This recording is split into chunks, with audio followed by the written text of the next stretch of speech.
So hello everyone and welcome back to the today's the Hindu newspaper analysis. आज date है 20 जुलाई 2023 और चलिए आज का हिंदू न्यूज़पेपर एनालिसिस स्टार्ट करते हैं। सो आज के न्यूज़पेपर में ये कुछ आर्टिकल्स है जो हम डिस्कस करेंगे। डिस्कस करने से पहले चलिए कुछ क्वेश्चंस देख लेते हैं। वीडियो की शुरुआत क्वेश्चन से करते हैं। ये कौन से आर्टिकल जो हैं इकोनॉमिक वीकर सेक्शन के रिजर्वेशन से डील करते हैं एजुकेशन में और जॉब्स में। सेकेंड क्वेश्चन है फर्स्ट डिलिमिटेशन कमीशन कौन सी साल में आई थी, और मैप बेस्ड क्वेश्चन है कि किशनगंगा प्रोजेक्ट कौन सी रिवर पे। इन क्वेश्चंस के हम आंसर जो है वीडियो के एंड में डिस्कस करेंगे और वीडियो जरूर देखिएगा, तो वीडियो के एंड तक बने रहिएगा। देखिए जो फर्स्ट न्यूज़ है, अभी हाल ही में रिसेंटली राजस्थान गवर्नमेंट ने एक अपने लेजिस्लेचर में बिल लाया जिसमें ये बात की गई कि वहाँ पे जो है सोशल सर्विस स्कीम्स को लेजिस्लेशन के थ्रू इम्प्लीमेंट किया जाएगा। कि अभी तक जो सोशल सर्विस स्कीम्स हैं वो एग्जीक्यूटिव एक्शन से के थ्रू इम्प्लीमेंट की जाती हैं, लेकिन जो राजस्थान गवर्नमेंट ने डिसीजन लिया है उसमें सोशल सर्विस स्कीम्स जो हैं वो लेजिस्लेशन के थ्रू इम्प्लीमेंट की जाएगी और ये फर्स्ट एवर केस है ऐसा। दूसरी बात ये की गई राजस्थान गवर्नमेंट ने कि जो इंक्रीमेंट है सोशल सर्विस पेंशन्स का उसको 15% पर एनम दिया जाएगा, और साथ ही साथ में मनरेगा में 25 डेज ऐड किया गया रूरल एरियाज में। लेकिन इस तरह की न्यूज़ 2019 में भी सरफेस हुई थी राजस्थान में, जहाँ पे 72,000 purest of the purest people को देने का वादा किया था, लेकिन इसे भी इम्प्लीमेंट नहीं किया गया। तो देखिए यहाँ पे हमने क्या इम्प्लीमेंट किया गया क्या नहीं इम्प्लीमेंट किया गया ये चीज़ फोकस नहीं करनी है, हमने यहाँ पे एग्जामिनेशन पॉइंट ऑफ व्यू से न्यूज़ देखनी है। और यहाँ पे ज़रूरी है कि एम्प्लॉयमेंट गारंटी स्कीम की यहाँ पे बात हो रही है, मनरेगा की बात हो रही है, तो आइए थोड़ा मनरेगा के बारे में जान लेते हैं। देखिए मनरेगा जो स्कीम है वो लार्जेस्ट वर्क गारंटी प्रोग्राम है, 2005 में इम्प्लीमेंट किया गया था। इसमें आपको 100 days of guarantee house hold work दिया जाता है, जिसमें आप वर्क पब्लिक रिलेटेड वर्क जो है कर सकते हैं, लेकिन ये अनस्किल्ड मैनुअल लेबर का वर्क है, कोई स्किल्ड वर्क नहीं है ये। और इसमें एक कंडीशन है इस एक्ट में, मनरेगा एक्ट में, कि 1/3 जो बेनिफिशियरी होते हैं वो वुमेन होनी चाहिए, और जो वेजेस हैं वो मिनिमम वेजेस एक्ट 1948 के हिसाब से दिए जाते हैं। ये लीगली बैक्ड स्कीम है और विद इन 15 डेज अगर आपको एम्प्लॉयमेंट नहीं मिलती है तो आपको उसका अलाउंस दिया जाता है। विद इन 15 डेज का मतलब ये है कि ये डिमांड ड्रिवन स्कीम है, आप डिमांड करेंगे आपको काम दिया जाएगा। अगर आपको 15 दिनों में काम नहीं दिया जाता है तो आपको अलाउंस दिया जाता है अनएम्प्लॉयमेंट का। और ग्राम सभा में ये इम्प्लीमेंट जहाँ पे होता है वहाँ पे ग्राम सभा जो है 50% ऑफ काम जो है मनरेगा की लेबर के थ्रू करवाती है, और काफ़ी ही ये सक्सेसफुल स्कीम रही है इंडिया में। अभी अजीम प्रेमजी यूनिवर्सिटी की रिसर्च में ये पता किया गया कि 80% ऑफ द इनकम लॉस जो है पेंडेमिक के दौरान जो है इसने रिकवर किया, यानी कि जो 80% जो इनकम लॉस हुआ था लोगों को, लेबर क्लास को, उसको रिकवर करने में इसने मदद की है इस स्कीम ने। तो देखिए जो नेक्स्ट न्यूज़ है वो हमारी डिलिमिटेशन से रिलेटेड है। ये डिलिमिटेशन प्रोसेस क्या है? Delimitation is a process of dividing state into constituencies, ठीक है। और ये कॉन्स्टिट्यूएंसीज आपकी हर स्टेट में डिफरेंट डिफरेंट नंबर्स में होती है, बिकॉज हर स्टेट में डिफरेंट पॉपुलेशन होती है, और ये डिवाइड होती है आपकी एक प्रोपोर्शनेट वे में। अगर आपके जहाँ पे कॉन्स्टिट्यूएंसी में जितने आपके इलेक्ट वोटर्स हैं और उनके रिप्रेजेंटेटिव हैं उनकी रेशो जो है वो सेम रहनी चाहिए सभी में। तो ये इसका बेसिक प्रिंसिपल रहता है डिलिमिटेशन का। तो असम में जो डिलिमिटेशन है वो 2008 में हो रही थी, बट इसे अभी किया जा रहा है। वाई? बिकॉज 2008 में ड्यू टू इंटरनल डिस्टर्बेंस इसको नहीं किया गया। Internal disturbance here I mean वहाँ पे टेररिस्ट अटैक हुआ था आसाम में 2008 में, तो उस टाइम ये नहीं किया गया था। और जो ये रिसेंट चेंज किया जाएगा, ये नंबर ऑफ सीट में नहीं किया जाएगा, ये सिर्फ यहाँ पे कॉन्स्टिट्यूएंसीज को ही डिवाइड किया जाएगा। तो अभी करंटली जो असम की असेंबली की सीट्स हैं वो 126 हैं और लोकसभा में 14 सीट्स हैं असम से। कंपोजिशन की बात करते हैं डिलिमिटेशन कमीशन की, तो ये प्रेसिडेंट द्वारा अपॉइंट की जाती है। इसमें बहुत से प्रोमिनेंट मेंबर्स होते हैं, जिसमें से सुप्रीम कोर्ट के रिटायर्ड जज भी होते हैं। डिलिमिटेशन एक्ट है, हर सेंसस के बाद इनैक्ट किया जाता है अंडर आर्टिकल 82, और स्टेट को डिवाइड किया जाता है टेरिटोरियल कॉन्स्टिट्यूएंसीज में एज पर delimitation act after every census under article 170। इन दोनों आर्टिकल्स को आप याद जरूर रखिएगा, ठीक है। तो अब बात यह है कि जो डिलिमिटेशन है वो की जाएगी आपकी हर एक सेंसस के बाद। तो हर सेंसस आता है 10 साल के बाद। 1951 से 2022 तक आप देखिए हर साल सेंसस हुए हैं, लेकिन हर साल जो है डिलिमिटेशन उसके अकॉर्डिंग करना ये पॉसिबल नहीं हो पाया है। तो डिलिमिटेशन सिर्फ 4 to 5 बार मैक्सिमम हुई है। लास्ट टाइम जो डिलिमिटेशन हुई थी वो हुई थी 2001 में। तो एज जो 2001 का सेंसस है उसके अकॉर्डिंग हमारी डिलिमिटेशन है कॉन्स्टिट्यूएंसीज की। और जो नंबर ऑफ सीट्स हैं वो कौन से सेंसस के ऊपर बेस्ड है, वो 1971 के सेंसस के ऊपर बेस है। ये बात याद रखिएगा आप। तो जैसे कि हमने बात किया कि 1907 तो जैसे कि हमने बात किया 1971 के बेसिस पे जो है नंबर ऑफ सीट्स जो है पार्लियामेंट की बेस्ड है। तो 550 सीट्स और 250 सीट्स लोकसभा और राज्यसभा की जो सीट्स हैं वो 1971 सेंसस के ऊपर बेस्ड हैं। और इस चीज को डील किया जाता है रिप्रेजेंटेशन ऑफ पीपल एक्ट 1950 में। तो next news black sea initiative के ऊपर है। और हम जानते हैं कि रशिया और यूक्रेन के बीच में कॉन्फ्लिक्ट को काफी सालें हो चुकी हैं, लाइक ऑलमोस्ट 2 ईयर हो चुके हैं। और यूक्रेन जो है उसे ब्रेड बास्केट किया जाता है वर्ल्ड का, वहां पे बहुत ज्यादा जो है ग्रेन्स की प्रोडक्शन होती है। तो आफ्टर वॉर जो है ये अनसर्टेनिटी बनी थी कि वर्ल्ड में फूड क्राइसिस के इशू आ सकते हैं, because Ukraine contribute in a large amount for world supplies. So इस सप्लाई को कंटिन्यू करने के लिए इनिशिएटिव होता है black sea initiative backed by UN. लेकिन रिसेंटली जो है यूक्रेन ने रशिया का जो पुल है या ब्रिज है जो कनेक्ट करता था क्रीमिया को, उसे डिस्ट्रॉय कर दिया। तो रशिया ने इसको कंडेम किया और रशिया ने ये कहा कि हम ब्लैक सी इनिशिएटिव को सपोर्ट नहीं करेंगे। तो इसलिए ये न्यूज़ आई है यहाँ पे। तो देखिए ये ब्लैक सी है, ये आपका क्रीमिया है जो रशिया ने एनेक्स किया था 2014 में। ये सी ऑफ अजोव है। और देखिए ये जो पोर्ट्स हैं यहाँ पे यूक्रेन एक्सेस कर पाता है और यहीं से जो है यूक्रेन को नेशंस में एक्सपोर्ट करने को मिलता है। तो ये ब्लैक सी है। चलिए प्लीज आप कमेंट बॉक्स में बताइएगा कि कौन कौन सी कंट्री जो है ब्लैक सी को टच करती हैं। नेक्स्ट जो न्यूज़ है हमारी वो हेल्थ सेक्टर से रिलेटेड है। यहाँ पे बताया गया है कि जो नर्सिंग इंस्टीट्यूट हैं वो काफ़ी अनइवनली डिस्ट्रीब्यूट है ऑल ओवर इंडिया में और काफ़ी रीजनल डिस्पैरिटी है इसमें। यहाँ पे देखिए पर 1000 पीपल के ऊपर 2.06 नर्सिस हैं। और जो 40% जो डिस्ट्रिक्ट्स हैं इंडिया में वहाँ पे नर्सिंग कॉलेज नहीं है। और 42% ऑफ नर्सिंग इंस्टीट्यूट जो हैं वो आपको 5 स्टेट में मिलेंगे और वेस्टर्न स्टेट में 17%। यानी कि 60% of the nursing institute are south and south west and south. इसी रीजन में आपके इंडिया के क्लस्टर्ड हैं।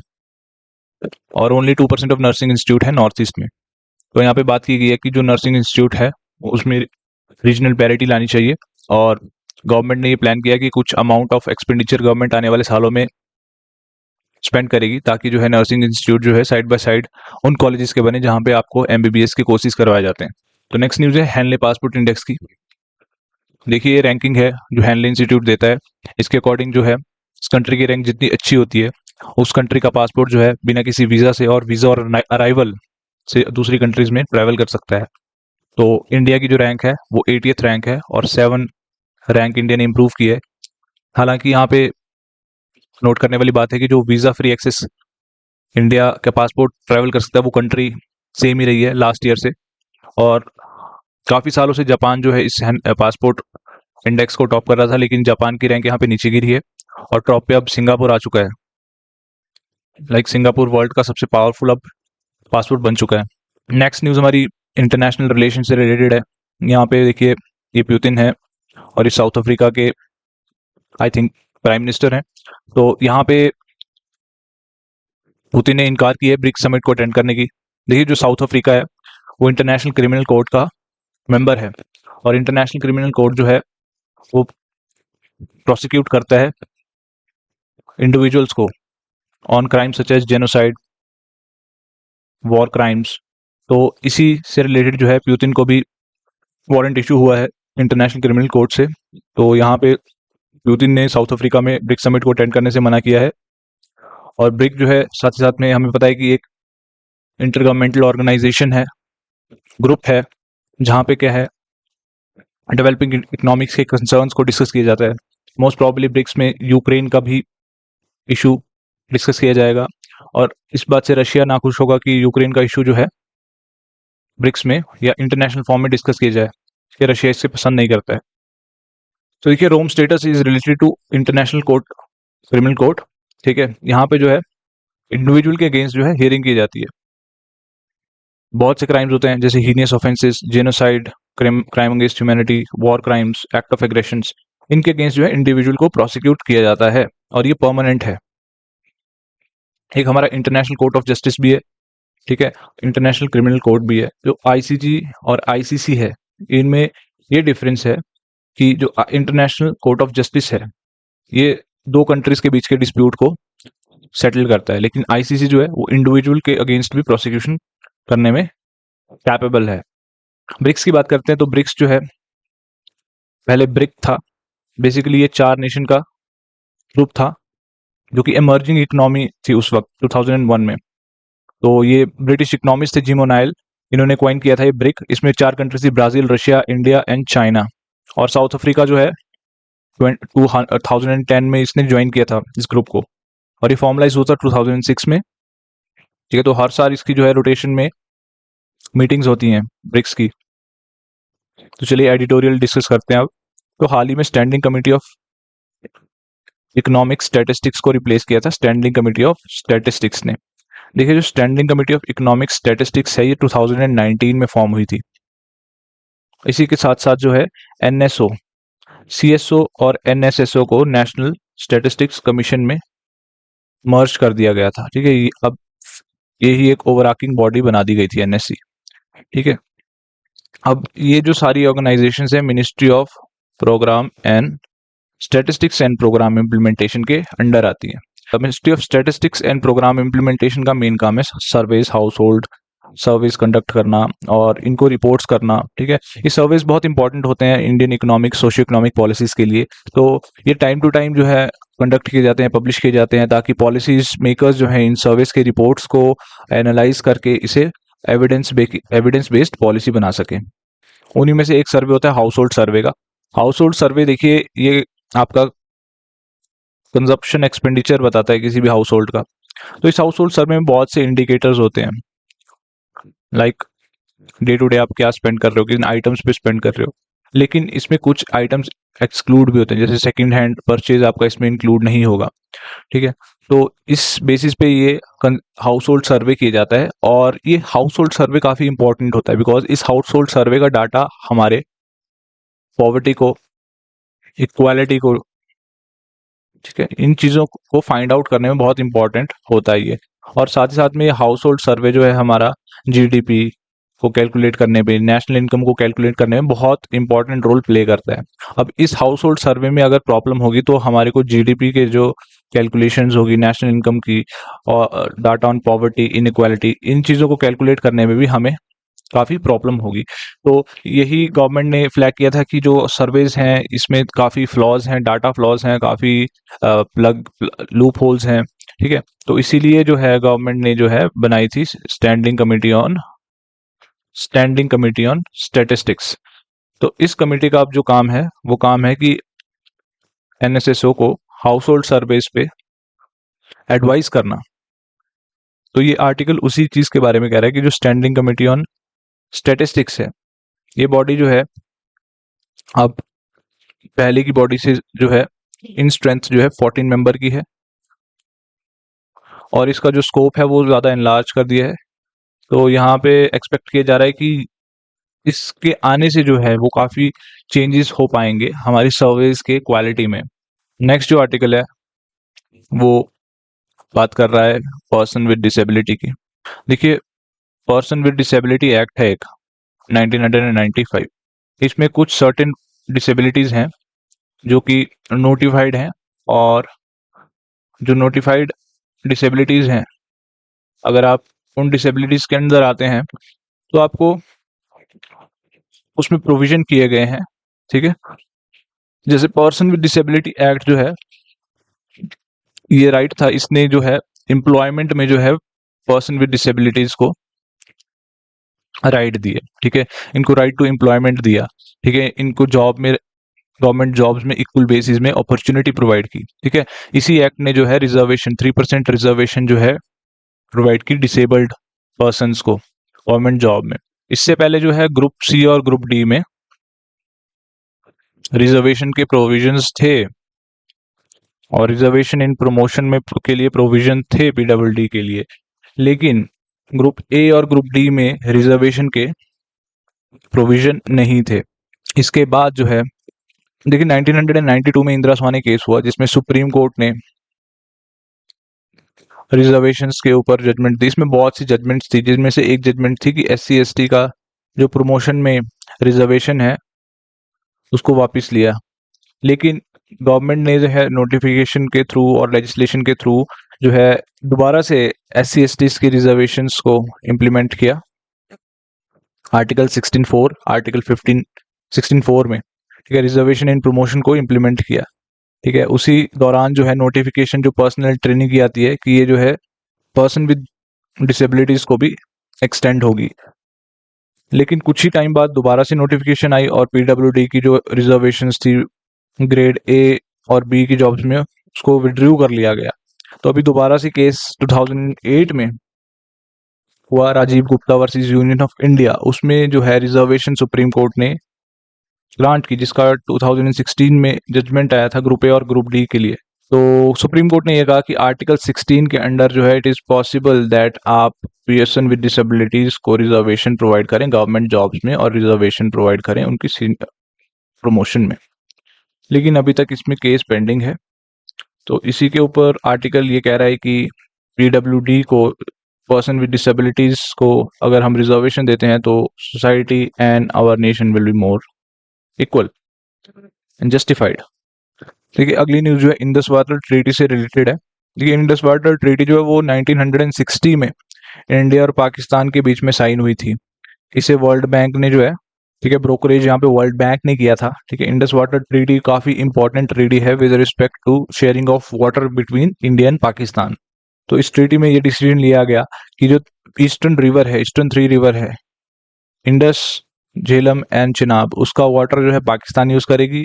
रावी ब्यास सतलुज का जो पानी है वो इंडिया यूज करेगी। और इसमें एक इनेक्श्योर डाला गया जिसमें जो है ये बोला गया कि जो रन ऑफ रिवर प्रोजेक्ट होते हैं जिसमें वाटर स्टोरेज नहीं किया जाता उस उन प्रोजेक्ट्स को इंडिया को अलाउड किया गया आपके आईसीजे पे।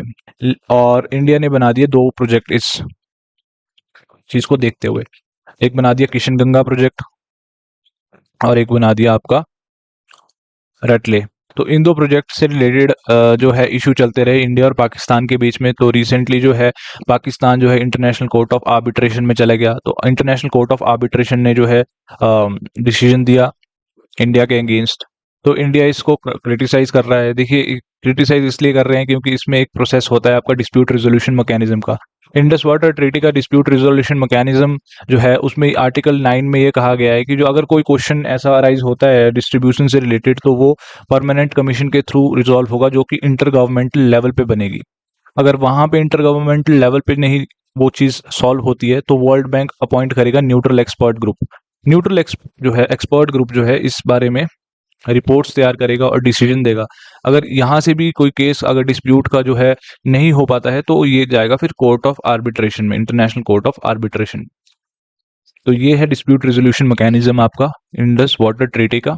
तो इस आर्टिकल में जो है राइटर कह रहे हैं कि जो principle of international water courses है वो इंडस वाटर ट्रीटी में इंक्लूड करना चाहिए। और इंडस वाटर ट्रीटी में इंडस वाटर कमीशन का भी प्रोविजन है। एंड एज पर Indus water treaty Indus water commission जो है every year shall meet every year, ठीक है। लेकिन इंडिया और पाकिस्तान के रिलेशन को देखते हुए इंडस वाटर कमीशन जो है बहुत इनफ्रीक्वेंट वे में मिलती है और काफी टाइम से मिली भी नहीं है, ठीक है। तो इसलिए जरूरी है कि यहाँ पे राइटर कह रहे हैं कि 2 प्रिंसिपल्स को इसमें ऐड किया जाना चाहिए। एक तो principle of no harm rule और principle of equitable and reasonable utilisation. And as per writer की जो है राइटर बोल रहे हैं कि इक्विटेबल एंड रीजनेबल यूटिलाइजेशन जो है इस पे ज्यादा ध्यान दिया जाता है लेकिन नो हार्म रूल पे ध्यान नहीं दिया जा रहा है, ठीक है। State should prioritise both of them but the issue is the state are prioritising equitable and reasonable utilisation not no harm rule, ठीक है। सो नो इसमें ये जरूरी है कि ट्रांसबाउंडरी एनवायरमेंटल इम्पैक्ट असेसमेंट जो है तैयार की जाए। So there is an important need to reform Indus water treaty. और साथ ही साथ में देखिए जो चेंजिंग टाइम है, like there is an issue of climate change, population of both the nation is increasing, so it is important that we should modify the Indus water treaty with changing time for benefit of both nations, okay so आज के यही article हमने discuss करने थे। Questions देख लेते हैं, इनके सॉल्यूशन देख लेते हैं। The first question was about the economic weaker sections. So Article 15(6) and 16(6) deals with the reservations of economic weaker section in job and education. So first delimitation commission came in 1952. On which river Kishan Ganga project located? It is located on Jhelum. See, Kishan Ganga is tributary of Jhelum river. And the second project which we talked about was Ratle. It is on Chenab. So thank you for watching video, and please do like, subscribe the video, and if you find the content helpful, please subscribe and share the video and keep us motivating.